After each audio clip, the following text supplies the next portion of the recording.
Hi guys, in today's video I'm going to show you how you can transfer USDT from Bybit to Tonkeeper.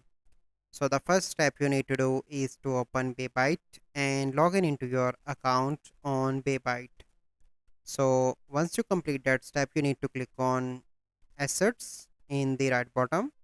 Okay, and once you are here you can see different options. You simply need to click on withdraw, and here you need to search for USDT. So let me search. Okay, here you need to add the address, so go back and you need to open Tonkeeper. So once you open Tonkeeper, here you can see, you click here USDT in the bottom, click on receive, copy that, go back, open Bybit and paste that address here like this.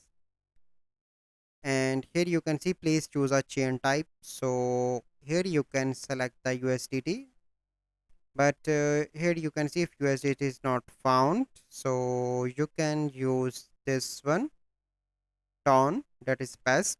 Okay, and here is tag, that is optional, so skip that, and after that you need to click on withdraw. So this is the process. I hope you find this video helpful. If you find this video helpful, must like this video, subscribe to our YouTube channel for future videos. We'll see you in the next video. Thank you, have a good day.